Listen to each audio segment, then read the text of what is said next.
Sesungguhnya Fir'aun telah berbuat sewenang-wenang di muka bumi dan menjadikan penduduknya berpecah belah. Dia bertindak semena-mena, lalim, melampaui batas, lebih mementingkan kehidupan dunia dan berpaling dari ketaatan Rob yang Maha Tinggi. Fir'aun memecah menjadi banyak sekali golongan dan kelompok dan menindas sebagian di antara mereka. Fir'aun menindas Bani Israel yang berasal dari keturunan Nabi Yakub. Saat itu, mereka adalah penduduk bumi terbaik. Mereka berada di bawah kuasa Raja Tiran yang zalim, yang memperbudak dan mempekerjakan mereka untuk pekerjaan-pekerjaan hina. Ada banyak faktor yang melatar belakangi perbuatan raja tersebut. Selain karena kebencian, ada juga faktor ramalan yang beredar pada saat itu. Bani Israel mengalami siksaan dan penyiksaan yang tak terkira. Nabi Musa diutus oleh Allah Subhanahu wa Ta'ala untuk membebaskan Bani Israel dan telah berulang kali memperingatkan Fir'aun agar membebaskan kaumnya. Namun Fir'aun tetap bersikeras dan menolak.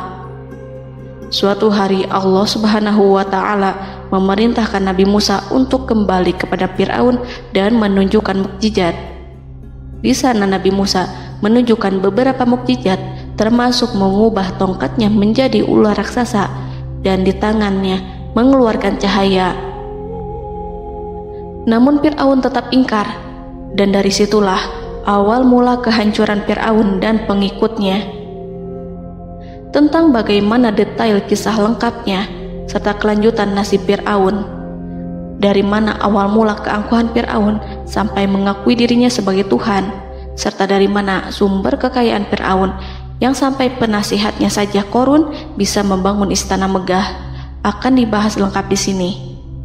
Namun sebelum saya melanjutkan kisahnya, dimohon kepada pemirsa untuk menonton video ini sampai selesai, supaya tidak ada kesalahpahaman dalam memahami isi cerita, serta mohon bantu channel ini semakin berkembang dengan cara subscribe dan berikan like serta komen positifnya. Semoga bantuan pemirsa sekalian menjadi amal jariah dan bernilai pahala di sisinya. Bismillahirrahmanirrahim. Fir'aun menguasai seluruh negeri. Seiring dengan makmurnya negeri Mesir, kekuasaan Fir'aun semakin hari semakin bertambah. Fir'aun berkuasa tanpa ada yang berani menentang, dan dia membuat keputusan sesuka hatinya. Bahkan dengan kesombongannya, dia sampai berani mengaku sebagai Tuhan. Gelar Fir'aun Raja Mesir kuno punya pengaruh besar yang diyakini sebagai seorang yang bertanggung jawab untuk melindungi dunia pada saat itu. Fir'aun bukanlah nama seseorang, melainkan sebutan dalam Al-Quran yang merujuk pada seorang Raja Mesir yang sombong, suka menindas, dan sering melampaui batas, yang hidup ketika Nabi Musa alaihi salam bayi sampai dirinya dibinasakan oleh Allah di Laut Merah.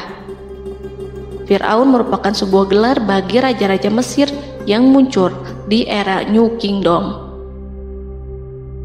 Pendapat Syekh Abdurrahman As-Sadi mengatakan bahwa Fir'aun merupakan gelar yang diberikan kepada raja-raja Mesir, sebagaimana Raja Babil disebut Namrud, Raja Habasyah disebut An-Najasyi, Raja Yaman disebut Al-Qil, atau Raja Persia yang disebut Kisra, penguasa Roma yang dijuluki Kaisar.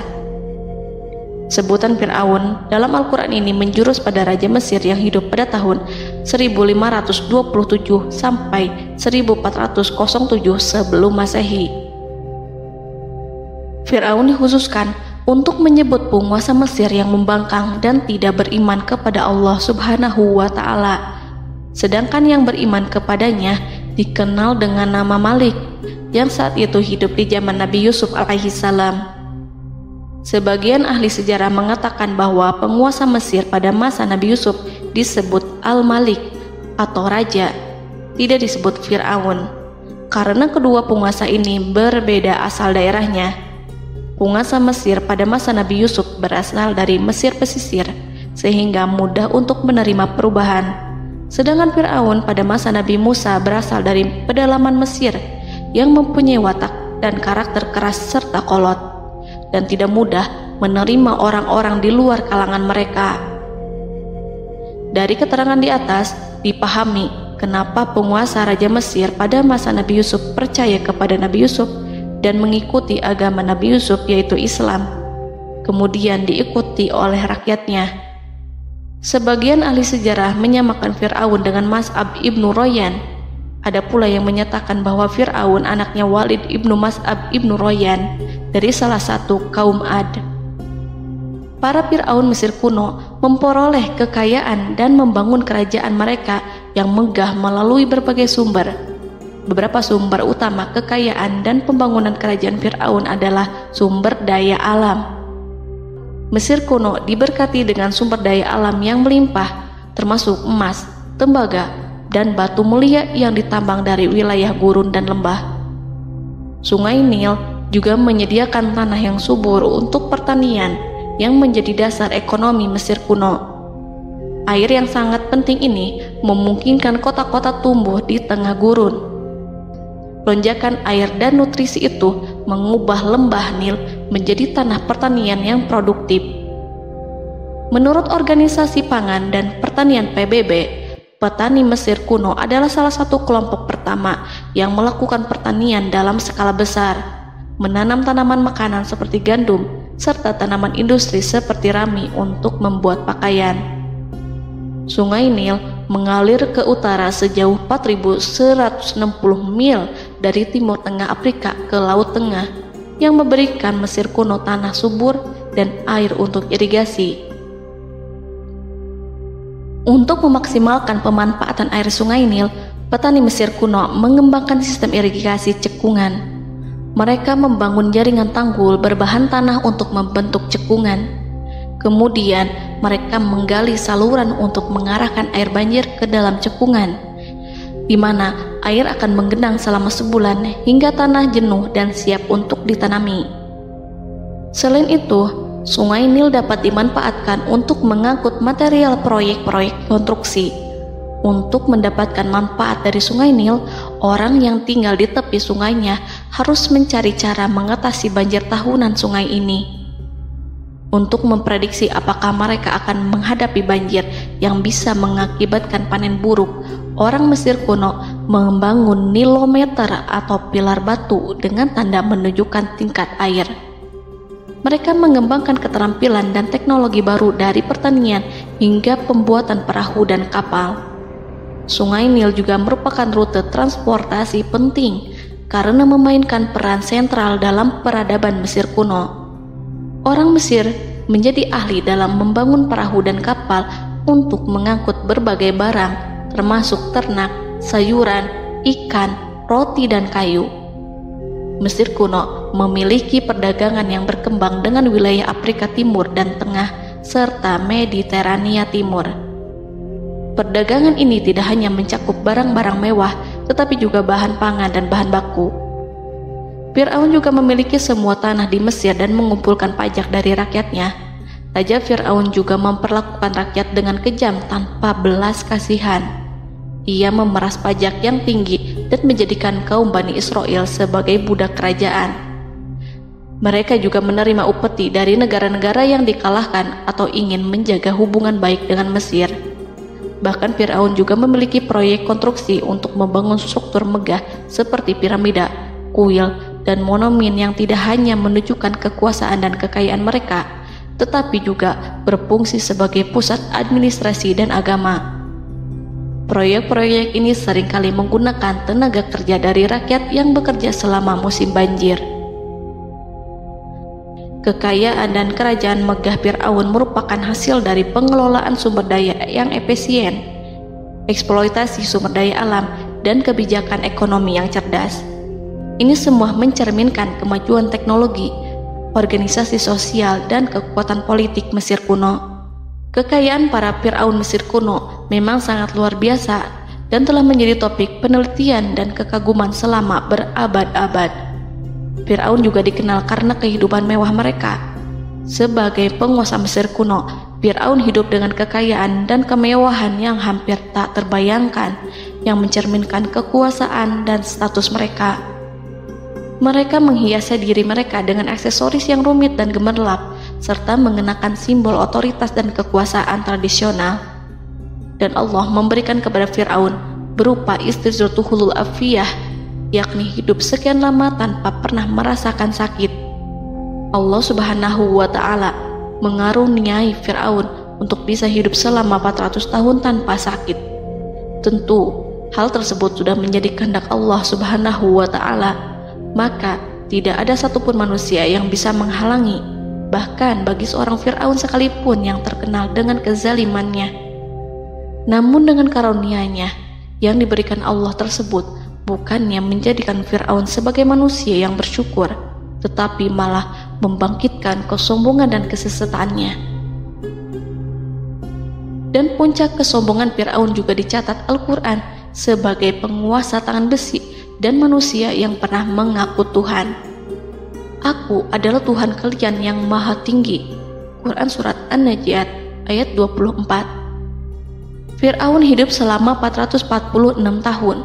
Selama hidupnya, Fir'aun memiliki tubuh yang sehat dan bugar tanpa pernah mengalami sakit, meski hanya berupa pusing atau flu sekalipun. Fir'aun bahkan tidak pernah merasakan kelelahan. Fir'aun tidak pernah merasakan perihnya lapar, kerongkongannya tidak pernah tersentuh panasnya dahaga. Seandainya dalam semalam saja Fir'aun dilanda sakit berupa pusing atau demam, maka ia akan sibuk untuk mengurus dirinya sendiri dan tidak berpikiran untuk mengaku bahwa ia adalah Tuhan. Hal ini pun dijelaskan dalam kitab Ihya Ulumuddin Al-Qut Al-Qulub oleh Imam Al-Ghazali. Sesungguhnya yang menyebabkan Fir'aun sampai berani mengatakan, "Aku adalah Tuhan kalian yang maha tinggi," hal ini disebabkan karena ia mengalami masa sehat dalam hidupnya yang begitu lama. Kekejaman Raja Fir'aun diikuti dengan kesombongannya. Ia enggan bersyukur atas kemakmuran yang dianugerahkan Allah Subhanahu wa Ta'ala. Ia justru menjadikan negeri Mesir penuh dengan kemusyrikan. Sungguh, dia Fir'aun termasuk orang-orang yang berbuat kerusakan, dan kami hendak memberi karunia kepada orang-orang tertindas di bumi, dan hendak menjadikan mereka pemimpin dan menjadikan mereka orang-orang yang mewarisi bumi.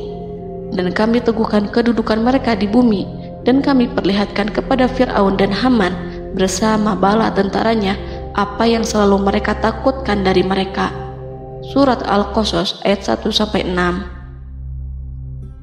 Haman yang merupakan penasihat dan sekaligus pelaksana proyek pembangunan menara untuk Fir'aun yang ikut berkontribusi dalam kesesatan Fir'aun, dan dia juga yang menjadi aktor utama atas kezaliman Fir'aun yang nantinya memberikan nasihat kepada Fir'aun dan mendorongnya untuk menolak ajaran Nabi Musa alaihi salam. Faktor yang mendorong Fir'aun melakukan tindakan keji ini adalah Bani Israel yang mempelajari suatu hal yang mereka riwayatkan dari Ibrahim, bahwa suatu saat nanti akan lahir seorang anak Bani Israel yang akan menghancurkan kekuasaan Raja Mesir. Berita gembira ini terjadi saat insiden antara Sarah, istri Nabi Ibrahim alaihissalam, dengan Raja Mesir yang saat itu berniat jahat terhadap Sarah. Namun Allah menjaganya. Berita gembira ini santer terdengar di antara Bani Israel. Kaum Kipti juga membicarakan berita ini, hingga sampailah juga ke telinga Fir'aun. Sebagian amir dan orang-orang dekat Fir'aun menyampaikan hal itu kepadanya saat tengah berbincang pada malam hari. Waktu itu Fir'aun langsung menginstruksikan untuk membunuh seluruh anak laki-laki Bani Israel untuk mengantisipasi kelahiran anak yang dimaksud. Tapi apa boleh buat, kewaspadaan sama sekali tidak bisa menghindari takdir. Suatu ketika Fir'aun bermimpi seakan-akan api datang dari arah Baitul Maqdis lalu membakar semua rumah Mesir dan seluruh kaum Kipti. Namun, api tersebut tidak membahayakan Bani Israel. Saat bangun, Fir'aun merasa takut oleh mimpi itu. Ia kemudian mengumpulkan seluruh paranormal dan tukang sihir. Fir'aun bertanya kepada mereka terkait mimpi itu. Mereka berkata, akan lahir seorang bayi laki-laki dari kalangan Bani Israel yang akan menghancurkan penduduk Mesir. Sebab itulah Fir'aun memerintahkan untuk membunuh anak laki-laki dan membiarkan hidup anak perempuan. Fir'aun sangat mewaspadai agar Musa tidak lahir, hingga menunjuk sejumlah laki-laki dan dukun beranak berpatroli memeriksa para wanita hamil dan mendata waktu kelahiran mereka. Jika ada yang melahirkan anak laki-laki, si bayi langsung disembelih oleh para algojo seketika itu juga. Allah berfirman, kami mengilhamkan kepada ibu Musa, susuilah dia Musa, jika engkau khawatir atas keselamatannya, hanyutkanlah dia ke sungai Nil dalam sebuah peti yang mengapung. Janganlah engkau takut dan janganlah pula bersedih. Sesungguhnya kami pastikan mengembalikan kepadamu dan menjadikan sebagai salah seorang rasul. Surat Al-Qasas ayat 7. Pada saat itu, ibu Musa yang bernama Ayarika, ada juga yang menyebut Ayah Zakat, merasakan kesedihan yang amat dalam dan sudah mengantisipasi sejak pertama kali mengandung Musa. Kehamilannya ini memang tidak terlihat. Harun lahir pada tahun ketika hukuman mati bagi lelaki tidak berlaku, sementara Musa lahir pada tahun di mana bayi laki-laki harus dibunuh. Saat melahirkan, ibunya mendapat ilham agar Musa kecil diletakkan di dalam peti yang diikat dengan tali. Rumahnya tepat di hulu sungai Nil. Ia menyusui Musa, kemudian ketika khawatir pada seseorang, ia meletakkan Musa di peti itu, lalu dilepaskannya ke lautan, sementara talinya tetap dipegang. Setelah semua orang pergi, ia tarik kembali peti itu. Namun suatu hari, ibu Musa melepaskan peti itu, tetapi dia lupa tidak mengikatnya dengan tali, sehingga peti berisi Musa kecil itu hanyut bersama aliran sungai Nil hingga melintas tepat di depan istana Fir'aun. Selir-selir Fir'aun itu memungut peti dalam kondisi tertutup rapat. Mereka tidak berani membukanya. Peti itu kemudian diletakkan di depan istri Fir'aun, Asiyah binti Muzahim. Ada pendapat yang mengatakan bahwa Asiyah berasal dari Bani Israel dari keturunan Musa. Saat membuka penutup peti dan menyingkap tirai penutupnya, Asiyah melihat wajah Musa kecil memancarkan sinar-sinar nubuah kemuliaan. Begitu melihatnya, Asiyah langsung jatuh hati dan sangat mencintainya. Saat Fir'aun tiba, ia berseru, "Apa ini?" Kemudian ia memerintahkan untuk menyembelihnya, tetapi sang istri meminta agar bayi tersebut diberikan kepadanya. Sang istri berkata, "Dia adalah penyejuk mata hati bagiku dan bagimu." Fir'aun menimpali, "Iya, bagimu, tapi bagiku tidak. Aku tidak memerlukan bayi itu." Petaka memang selaras dengan tutur kata. Kata-kata istri Fir'aun, mudah-mudahan dia bermanfaat kepada kita. Allah memberikan manfaat yang ia harapkan. Di dunia, Allah memberikan hidayah padanya melalui sosok Musa, dan di akhirat, Allah menempatkan dia di surganya karena Musa. Atau kita ambil dia menjadi anak. Keduanya pun mengadopsi Musa karena mereka berdua tidak punya anak. Perkataan Asiyah ini diabadikan dalam Al-Quran surat Al-Qasas ayat 9. Dan berkatalah istri Fir'aun, "Ia adalah penyejuk mata hati bagiku dan bagimu. Janganlah kamu membunuhnya. Mudah-mudahan ia bermanfaat kepada kita, atau kita ambil ia menjadi anak, sedangkan mereka tidak menyadari." Dalam ayat ini Allah Subhanahu wa Ta'ala berfirman yang artinya, sedangkan mereka tidak menyadarinya. Ibnu Katsir menjelaskan maksud dari ayat ini, mereka tidak mengetahui apa yang dikehendaki Allah, bahwa di tangan anak itulah terjadinya kehancuran masa depan Fir'aun dan bala tentaranya. Mereka tidak mengetahui hukuman besar Allah yang dikehendaki terhadap Fir'aun dan pasukannya. Mereka tidak tahu bahwa Allah menakdirkan mereka untuk memungutnya. Saat Musa tinggal di kediaman Fir'aun, pihak keluarga ingin menyusuinya. Namun Musa tidak mau menerima susu wanita manapun. Ia juga tidak mau makan, hingga mereka dibuat bingung karenanya. Mereka berusaha sebisanya untuk memberi Musa makan, namun Musa tidak mau. Seperti yang Allah sampaikan dalam surat Al-Qasas ayat 12. Dan kami cegah dia Musa menyusu kepada perempuan-perempuan yang menyusuinya sebelum itu. Mereka kemudian mengirim Musa bersama para dukun beranak dan sejumlah wanita ke pasar. Mungkin Musa mau menyusu pada seorang wanita di sana. Saat semua orang berdiri di hadapan Musa, saudari Musa melihatnya. Ia tak memperlihatkan sikap seakan-akan mengenal bayi yang sebenarnya adalah adiknya. Mereka kemudian pergi bersama saudari Musa itu ke kediaman Musa. Musa kecil kemudian digendong ibunya untuk menyusui bayi itu. Bayi yang tidak lain adalah anaknya sendiri, langsung menyusu dengan lahap. Melihat hal itu, mereka merasa sangat puas dan gembira. Mereka pun melaporkan peristiwa yang sangat menggembirakan itu kepada Asia. Asia meminta agar perempuan yang tidak lain adalah ibunya Musa itu untuk menetap bersamanya dan memohon kebaikan serta kesediaannya. Namun, perempuan itu menolaknya seraya berkata, "Sesungguhnya aku mempunyai suami dan anak-anak yang tidak bisa aku tinggalkan. Akan tetapi, aku siap melakukan jika bayi itu dibawa kepadaku ke rumahku." Akhirnya Asia mengutus ajudan kerajaan untuk menyerahkan bayi itu kepada ibunya Musa untuk disusui secara rutin. Asia kemudian memberikan berbagai macam fasilitas kepada ibu Musa, berupa biaya nafkah sehari-hari, pakaian-pakaian bagus, dan beberapa hadiah istimewa yang lainnya sebagai kompensasi upah menyusui bayi itu. Akhirnya, Musa kecil kembali ke pangkuan ibunya dan berada di bawah asuhannya. Allah telah menyatukan kembali bayi yang bernama Musa itu dengan ibunya sendiri. Fir'aun tidak akan menyangka jika Allah telah mempersiapkan sesuatu yang besar lewat kehadiran Musa kecil di kerajaannya.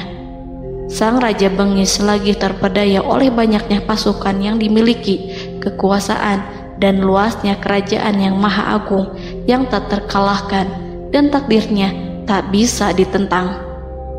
Allah telah memutuskan bahwa bayi itu yang dia dan pengikutnya waspadai keberadaannya itu hingga dengan bengis membunuh banyak sekali nyawa yang tak terhitung jumlahnya.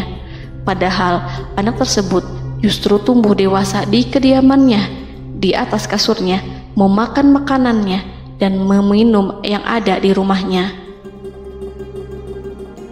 Fir'aun sendiri justru mengadopsi dan merawat serta mengasuhnya tanpa menyadari rahasia besar di balik itu. Anak itu yang membuatnya binasa di dunia dan akhirat karena menentang kebenaran yang nyata yang ia sampaikan kepadanya. Nabi Musa tumbuh dan hidup sebagai salah seorang dari keluarga kerajaan hingga mencapai usia dewasanya, di mana ia memperoleh asuhan dan pendidikan sesuai dengan tradisi istana. Allah Subhanahu wa Ta'ala mengaruniakannya hikmah dan pengetahuan sebagai persiapan tugas kenabian dan risalah yang diwahyukan kepadanya. Musa tumbuh menjadi seorang pemuda yang mempunyai fisik dan akhlak yang kuat. Allah anugerahkan kepada Musa kesempurnaan tubuh dan kekuatan jasmani. Musa juga menyadari bahwa dia hanyalah anak angkat, tidak setetes pun darah Fir'aun mengalir padanya, dan bahwa ia keturunan Bani Israel yang ditindas dan diperlakukan sewenang-wenang oleh Fir'aun dan kaumnya. Maka dia berjanji kepada dirinya sendiri akan menjadi pembela bagi kaum-kaum yang lemah yang tertindas. Kekuatan fisik Nabi Musa memang tidak bisa diragukan.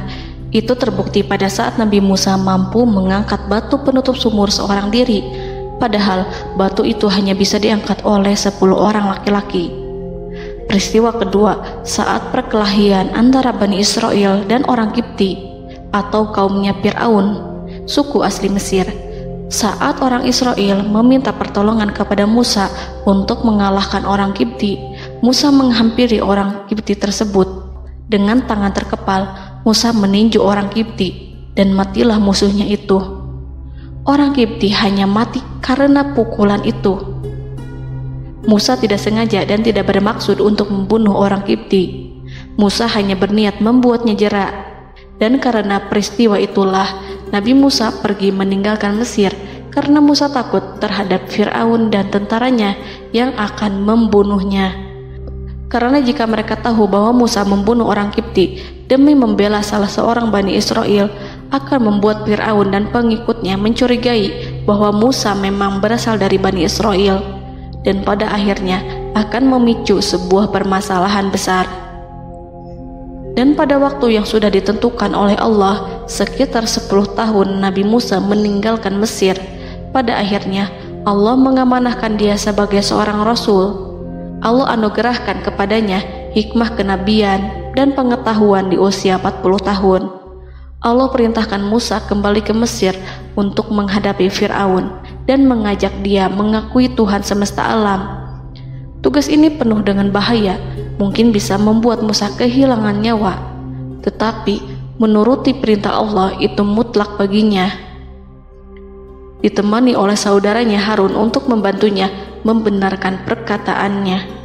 Lidah Musa cedal karena bara api yang pernah diletakkan di lidahnya saat Fir'aun hendak menguji akalnya setelah menarik jingat Fir'aun hingga berdarah. Fir'aun bermaksud untuk membunuhnya. Asyah mengkhawatirkan Musa lalu berkata, dia masih kecil. Fir'aun kemudian menguji Musa dengan meletakkan buah dan bara api di hadapannya. Musa kecil hendak bermaksud meraih buah-buahan, tetapi tangannya dialihkan oleh malaikat. Lalu Musa mengambil bara api dan ia letakkan di lidahnya. Lidahnya cedal karena bara api ini. Musa meminta kepada Allah agar kekakuan yang ada di lidahnya dihilangkan sebagian, sebatas agar kata-katanya bisa dipahami, dan tidak meminta untuk dihilangkan secara total, karena para rasul hanya meminta sebatas yang diperlukan. Pergilah kamu kepada Fir'aun, karena dia benar-benar telah melampaui batas, maka berbicaralah kamu berdua kepadanya dengan kata-kata yang lemah lembut. Mudah-mudahan dia sadar atau takut. Quran Surat Toha ayat 42-43. Ini merupakan sifat santun dan kasih sayang serta rahmat Allah terhadap makhluknya, meski Allah mengetahui kekafiran dan kesewenang-wenangan dan kesombongan Fir'aun. Bersama Harun, Musa mendatangi Fir'aun setelah menemui beberapa rintangan yang lazim ketika akan menemui raja pada waktu itu. Pertemuan Musa dan Harun juga dihadiri oleh beberapa anggota pemerintahan dan penasihat. Bertanyalah Fir'aun kepada mereka berdua, siapakah kalian berdua ini? Musa menjawab, kami Musa dan Harun adalah pesuruh Allah agar kamu membebaskan Bani Israel dari perbudakan dan penindasanmu dan menyerahkan mereka kepada kami agar mereka menyembah kepada Allah dengan leluasa dan menghindari siksaanmu. Fir'aun segera mengenal Musa dan berkata kepadanya, bukankah engkau Musa yang sudah kami asuh sejak bayimu dan kami asuh dalam istana sampai usia remajamu dan mendapat pendidikan serta pengajaran yang menjadikan engkau pandai? Dan bukankah engkau yang melakukan pembunuhan terhadap diri daripada seorang dari golongan kami? Sudahkah engkau lupa terhadap itu semua dan tak ingat akan jasa kami kepadamu? Musa menjawab, bahwasannya engkau telah mengurus aku sejak kecil. Itu bukanlah jasa yang dapat kamu banggakan, karena jatuhnya aku pada tanganmu akibat dari kekejaman dan kezalimanmu tatkala engkau memerintah agar orang-orangmu menyembelih setiap bayi laki-laki yang lahir, sehingga ibuku membiarkanku mengapung di sungai Nil dan aku dipungut oleh istrimu, sehingga selamatlah aku dari pengejaranmu dan penyembelihanmu.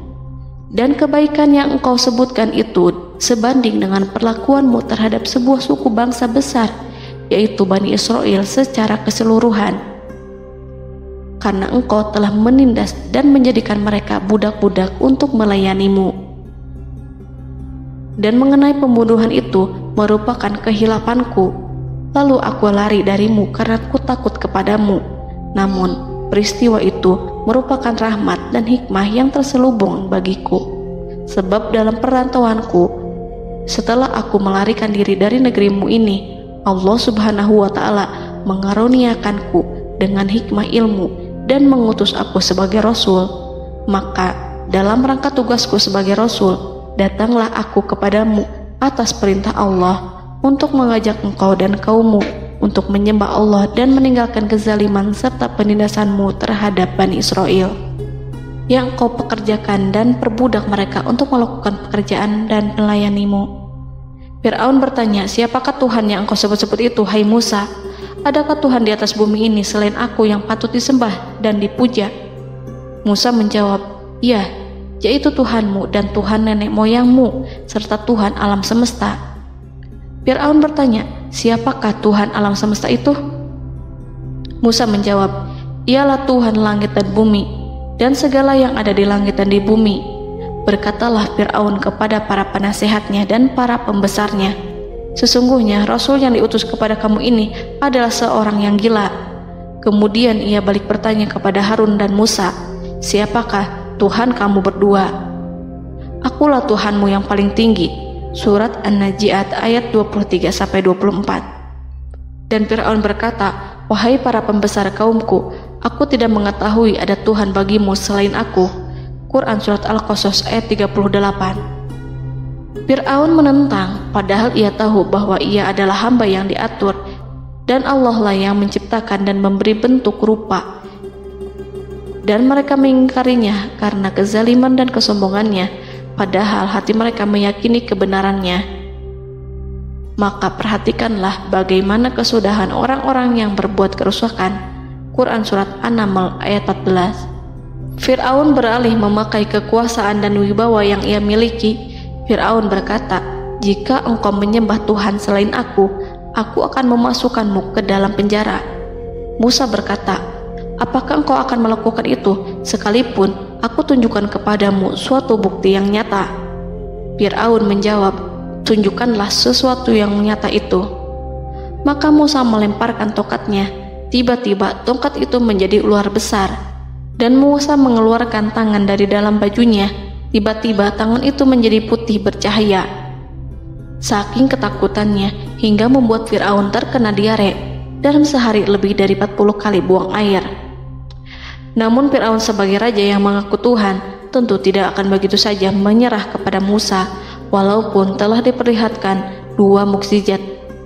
Bahkan Fir'aun berkata kepada kaumnya yang dikhawatirkan terpengaruh oleh mukjizat Musa, bahwa apa yang dilakukan Musa merupakan sihir, dan Musa Harun adalah ahli sihir yang datang dengan maksud menguasai Mesir. Salah satu penasehatnya, yaitu Haman, mengusulkan agar mengumpulkan semua ahli sihir dari berbagai penjuru kerajaan untuk bertanding mematahkan sihir Musa, yang tanpa pikir panjang Fir'aun setujui. Fir'aun pun berkata kepada Musa, apa yang kau bawa ini adalah sihir. Kami akan melawanmu dengan sihir yang sama. Fir'aun pun kemudian meminta Musa untuk bertemu pada waktu dan tempat yang disepakati, dan langsung disetujui Nabi Musa tanpa ragu sedikit pun. Inilah salah satu tujuan terbesar Musa untuk memperlihatkan ayat-ayat hujah dan bukti-bukti nyata Allah di hadapan halayak ramai. Dengan berbekal pertolongan Allah, Musa yakin akan menang melawan para ahli sihir itu. Maka pada waktu yang sudah ditetapkan, yakni pada permulaan hari, saat cahaya matahari mulai terik menyengat, sehingga kebenaran akan terlihat terlebih jelas dan nyata, orang-orang berbondong-bondong menuju tempat yang sudah ditentukan untuk melihat pertandingan sihir yang sudah dihadiri ribuan tukang sihir. Menurut Muhammad bin Ka'ab, mereka berjumlah 80.000 ahli sihir. Mereka sudah dijanjikan hadiah dan uang yang besar jika berhasil mengalahkan Musa. Para penyihir istana berkata, wahai Musa, apakah engkau yang mau lebih dahulu ataukah kami? Musa menjawab, silahkan kalian lebih dahulu. Maka ketika tali-tali dan tongkat-tongkat ahli sihir dilemparkan, tiba-tiba berubah menjadi seakan-akan ia merayap cepat karena sihir mereka. Ada rasa takut yang menyelimuti hati Musa, takut jika orang-orang terkena fitnah sihir dan tipu daya mereka. Namun Allah langsung menguatkan Musa dan berkata, yang diabadikan dalam Quran Surat Toha ayat 65-69. Janganlah engkau takut, sungguh engkaulah yang unggul, dan lemparkanlah apa yang ada di tangan kananmu, niscaya ia akan membuat. Apa yang mereka buat itu hanyalah tipu daya tukang sihir belaka, dan tidak akan menang tukang sihir itu dari manapun ia datang. Saat Musa melemparkan tongkat, tongkat itu berubah menjadi ular besar yang memiliki kaki, berleher besar, dan bentuk yang menakutkan, hingga semua orang lari dan menjauh. Ular itu kemudian menelan tali-tali para tukang sihir dengan satu persatu dengan gerakan super cepat. Semua orang melihatnya dengan penuh keheranan, sementara para tukang sihir mereka tercengang dan bingung kala melihatnya. Mereka melihat sesuatu yang sama sekali tidak pernah terlintas di benaknya dan juga berada di luar bidang yang mereka kuasai. Saat itulah mereka tahu pasti bahwa yang mereka lihat itu bukanlah sihir, sulap, khayalan ilusi ataupun kebohongan semata, tetapi sebuah kebenaran yang hanya bisa dilakukan oleh Yang Maha Benar, yang mengutus mukjizat tersebut dengan benar. Allah menyingkap tabir kelalaian dari hati mereka, menyinarinya dengan petunjuk yang Ia ciptakan dan menyingkirkan gumpalan keras di hatinya. Mereka segera bertaubat dan tunduk sujud kepadanya. Dengan lantang mereka mengatakan kepada semua yang hadir tanpa memperdulikan hukuman ataupun siksaan apapun, "Kami beriman kepada Rob seluruh alam, yaitu Tuhannya Musa dan Harun." Fir'aun yang congkak dan sombong tentu sangat marah dengan apa yang disaksikannya itu. Ketika melihat ahli-ahli sihirnya begitu cepat menyerah dan mengakui kekalahan kepada Musa, bahkan menyatakan beriman kepada Tuhan Musa dan Harun. Tindakan itu dianggapnya sebagai pelanggaran terhadap kekuasaannya dan penentangan terhadap ketuhanannya dan merupakan tamparan bagi kewibawaannya. Fir'aun berkata kepada mereka, "Apakah kalian telah beriman kepada Musa sebelum aku memberi izin? Kenapa kalian tidak terlebih dahulu bermusyawarah kepadaku sebelum melakukan tindakan keji di hadapan rakyatku ini? Dia itu pemimpinmu yang mengajarkanmu sihir, dan bukankah ini adalah persengkongkolanmu terhadapku? Musa dapat mengalahkan kamu sebab ia mungkin merupakan guru dan pembesar yang mengajari sihir kepadamu, dan kamu telah mengaturnya, dan sandiwaramu ini tak akan kubiarkan. Akan kupotong tangan dan kakimu secara bersilang, dan sungguh aku akan salib kamu pada pangkal pohon kurma sebagai balasan dan hukuman atas pengkhianatanmu ini." Walaupun melihat langsung kebenarannya, Fir'aun tetap tidak percaya. Dia tidak suka keyakinan para penyihir terhadap Musa. Para penyihir itu yang telah mengakui keimanan mereka kepada Allah tak merasa gentar ataupun takut, karena ketika para tukang sihir itu sujud, mereka melihat rumah dan istana-istana di surga yang telah dipersiapkan untuk mereka. Semuanya dirias untuk menyambut kedatangan mereka. Karena itu, mereka tidak peduli dengan ancaman Fir'aun. Setelah peristiwa kekalahan penyihir Fir'aun dengan mukjizat Nabi Musa itu, Fir'aun serta penasihat dan para pembesarnya, termasuk Haman, merencanakan penindasan yang lebih kejam untuk kaum Bani Israel dan merencanakan pembunuhan terhadap Nabi Musa. Fir'aun khawatir jika gerakan Musa tidak dipatahkan akan mengancam kerajaan dan kewibawaannya yang mengaku sebagai Tuhan.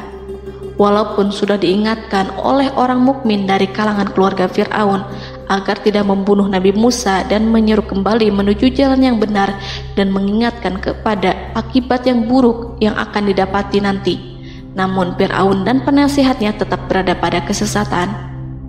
Sebagai balasannya, Allah menghukum Fir'aun dan penduduknya dengan kekeringan dan penyakit yang bertahun-tahun karena menolak Rasulnya. Mereka dilanda banjir bandang, darah yang bercampur dengan seluruh air yang ada. Setiap kali mereka akan mengambil air, baik air sumur ataupun air sungai Nil, pasti akan berubah menjadi darah segar. Serbuan belalang pun tidak bisa mereka hindari. Belalang menghinggapi tanaman hingga tak menyisakan satupun buah, daun ataupun rumput.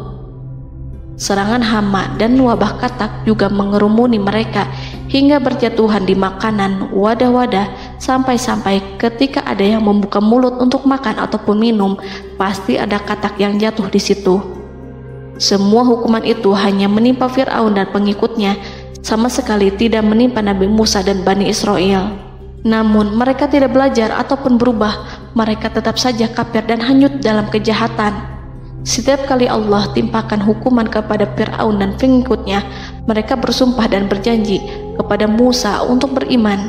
Namun ketika hukuman itu dihilangkan, mereka ingkar janji berpaling dan kembali kepada keburukan seperti sedia kala.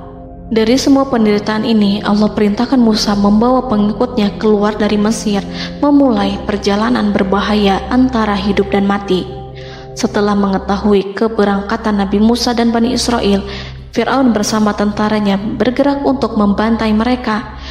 Dengan pasukan besar yang berjumlah lebih dari 1.600.000 personil, ditambah 100.000 ekor kuda berwarna hitam legam, Fir'aun berhasil mengejar rombongan Nabi Musa yang saat itu berjumlah 600.000 prajurit di pantai Laut Merah saat matahari terbit. Pasukan Fir'aun mengepung mereka dari semua arah. Di belakang mereka ada tentara Fir'aun yang kejam, sementara di hadapan mereka Laut Merah yang membentang luas. Kala situasi kian genting dan Fir'aun beserta seluruh pasukannya mendekat dengan kesungguhan hati, diperkuat dan persenjataan, juga dengan amarah dan kedengkian, penglihatan tidak menetap mengarah ke suatu tujuan, dan hati naik menyesak sampai ke tenggorokan. Saat itulah Yang Maha Penyantun lagi kuasa, Rob Arsy yang mulia, mewahyukan kepada Musa, "Pukullah laut itu dengan tongkatmu." Maka tatkala Musa memukulkan tongkatnya ke lautan, laut itu pun terbelah. Air lautan berdiri tegak laksana gunung yang terbelah oleh kuasa yang maha agung, yang bersumber dari zat yang mengatakan kepada sesuatu, "Jadilah," maka jadilah sesuatu itu. Allah memerintahkan angin barat untuk menyapu kerikil-kerikil hitam lautan, hingga dasar lautan berubah menjadi tanah yang kering, yang tidak melekat pada kaki-kaki kuda dan hewan. Allah memerintahkan Musa untuk melintas bersama kaumnya. Mereka segera turun melintas dengan senang. Mereka menyaksikan sebuah hal yang membuat mata tercengang dan memberikan petunjuk pada hati orang-orang yang mukmin. Setelah Musa bersama kaumnya melintas secara keseluruhan dan keluar dari lautan, saat itulah pasukan garis depan Fir'aun baru masuk. Saat itu Musa bermaksud memukulkan tongkat ke lautan agar kondisi laut kembali seperti sedia kala, agar Fir'aun dan pasukannya tidak bisa mengejar. Tapi Allah yang Maha Kuasa dan pemilik keluhuran memerintahkan agar lautan tetap dibiarkan seperti itu, seperti yang ia firmankan. Saat Musa membiarkan lautan dalam kondisi terbelah dan Fir'aun tiba di tepi pantai, ia melihat sesuatu yang dahsyat. Kondisi ini membuatnya tercengang, dan ia tahu betul bahwa apa yang dilihatnya adalah pekerjaan Rob Arsy yang mulia, seperti halnya mukjizat lain yang pernah ia lihat sebelumnya. Fir'aun berhenti dan tidak maju. Ia menyesal karena mengejar Bani Israel dalam situasi seperti ini, di saat penyesalan tiada lagi membawa guna. Namun Fir'aun memperlihatkan sikap tangguh dan kuat di hadapan para pasukannya dan memperlakukan mereka layaknya musuh. Jiwa kafir dan watak Fir'aun mendorong dirinya mengatakan kepada kaum yang ia perdaya hingga patuh dan mengikuti kebatilannya, "Lihatlah bagaimana lautan ini terbelah agar aku bisa mengejar budak-budakku yang melarikan diri dari kekuasaanku, menyimpang dari ketaatanku, dan meninggalkan negeriku." Fir'aun bersembunyi di barisan belakang dengan harapan ia bisa selamat, tapi mustahil ia bisa selamat. Fir'aun terlihat maju mundur. Dan pada kesempatan itu, Jibril menampakkan diri dalam wujud seorang penunggang kuda perawan, lalu melintas di hadapan kuda jantan yang ditunggangi oleh Fir'aun. Kuda yang ditunggangi Fir'aun meringik menghampiri kuda yang ditunggangi Jibril. Fir'aun kemudian masuk ke dalam lautan hingga mendahului kuda dengan tangkas dan cepat. Fir'aun tidak menghindari mara bahaya dari dirinya ataupun mendatangkan manfaat. Mereka segera menyusul hingga semuanya berada di lautan. Setelah bagian depan hendak mencapai tepi, Allah memerintahkan Musa melalui wahyu untuk memukul lautan dengan tongkat. Musa memukul lautan dengan tongkat. Lautan kembali menyatu seperti sedia kala dan menenggelamkan mereka semua. Tak seorang pun yang selamat. Allah menggambarkan tentang bagaimana Fir'aun didengkot orang-orang kafir Kipti tenggelam. Gelombang besar sesekali turun dan sesekali naik membawa Fir'aun. Bani Israel melihatnya dan juga pasukannya, seperti apa siksa dan petaka besar yang Allah timpakan kepadanya dan juga pasukannya, agar Bani Israel senang dan lega. Saat Fir'aun menyaksikan kematian dan mulai sakarat, ia kembali kepada jalan kebenaran dan bertaubat, serta beriman pada saat keimanan tiada lagi membawa guna. Seperti yang Allah sampaikan dalam ayat yang lain, sesungguhnya orang-orang yang dipastikan mendapat ketetapan Rabb-Mu tidaklah akan beriman meskipun mereka mendapat tanda-tanda kebesaran Allah hingga mereka menyaksikan azab yang pedih. Quran Surat Yunus ayat 96-97. Seperti itulah Musa mendoakan keburukan pada Fir'aun dan golongannya agar harta benda mereka dibinasakan, hati mereka diikat sehingga mereka tidak akan beriman hingga melihat siksaan yang pedih, yaitu ketika keimanan tidak ada lagi membawa guna bagi mereka, sekaligus sebagai penyesalan bagi mereka. Allah berfirman kepada Musa dan Harun saat keduanya mengucapkan doa tersebut, sungguh telah diperkenankan permohonan kamu berdua. Quran Surat Yunus ayat 89. Siksaan yang ditimpakan kepada Fir'aun dan pasukannya ini merupakan jawaban atas doa Musa dan saudaranya Harun. Dalam hadis riwayat Imam Ahmad, Rasulullah Shallallahu Alaihi Wasallam bersabda, saat Fir'aun berkata, aku percaya bahwa tidak ada Tuhan melainkan Rabb yang dipercaya Bani Israel, Jibril berkata kepadaku, wahai Muhammad, andai kau melihatku saat mengambil pasir lautan, lalu aku sumpalkan ke mulutnya karena khawatir jika rahmat menghampirinya. Ibnu Abbas dan lainnya mengatakan, sebagian Bani Israel meragukan kematian Fir'aun, bahkan ada yang menyatakan bahwa Fir'aun tidak mati. Allah kemudian memerintahkan lautan untuk mengapungkan jasad Fir'aun. Maka pada hari ini kami selamatkan jasadmu, yaitu dengan mengenakan baju perang yang dengannya kau dikenali, agar engkau dapat menjadi pelajaran bagi orang-orang yang datang setelahmu, yaitu agar kau menjadi bukti bagi Bani Israel atas kekuasaan Allah yang membinasakan Fir'aun. Karena itu, sebagian salaf membaca, kemungkinan yang dimaksud adalah kami menyelamatkan jasadmu beserta baju perangmu agar kau menjadi pelajaran bagi orang-orang setelahmu dari kalangan Bani Israel, dan mereka tahu bahwa kau telah binasa. Wallahu a'lam.